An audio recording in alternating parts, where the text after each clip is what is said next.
കേരളത്തിൽ BJP ഒഴികെയുള്ള എല്ലാ പാർട്ടികളും അല്ലെങ്കിൽ എല്ലാ മുന്നണികളും തെരഞ്ഞെടുപ്പാവുമ്പോൾ തരാതരത്തിൽ വർഗീയ സ്വഭാവമുള്ള പാർട്ടികളുമായിട്ട് കൂട്ടുകെട്ടുണ്ടാക്കുകയോ അവരുടെ വോട്ട് വാങ്ങിക്കുകയോ ചെയ്തിട്ടുണ്ട്. അതിന് യാതൊരു സംശയവുമില്ല.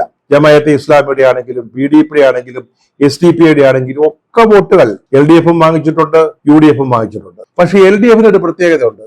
അവര് തെരഞ്ഞെടുപ്പ് അടുക്കുമ്പോൾ ഇവരുടെയൊക്കെ വോട്ട് സ്വീകരിക്കും. അപ്പോൾ അവർക്ക് ആ പാർട്ടികള് നല്ല പാർട്ടികളാവും.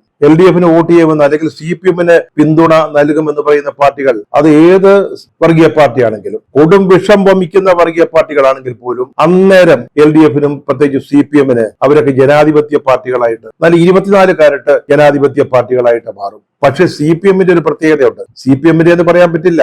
LDF പൊതുവെയുള്ളൊരു സ്വഭാവമാണത്. വോട്ടെടുപ്പ് കഴിഞ്ഞാലോ തെരഞ്ഞെടുപ്പ് ഫലം പ്രഖ്യാപിച്ചു കഴിഞ്ഞാല് ഇന്നലെ വരെ ജനാധിപത്യ കക്ഷികളായിരുന്ന ഈ വർഗീയ സ്വഭാവമുള്ള അല്ലെങ്കിൽ വർഗീയ ആശയങ്ങൾ പിന്തുടരുന്ന പാർട്ടികളൊക്കെ പെട്ടെന്ന് വീണ്ടും വർഗീയ കക്ഷികളായിട്ട് മാറും. അത് അവരുടെ ഒരു പ്രത്യേകതയാണ്. അത് പ്രത്യേകിച്ച് CPM കാണുന്ന ഒരു മാറാ രോഗമാണ് ഇത്.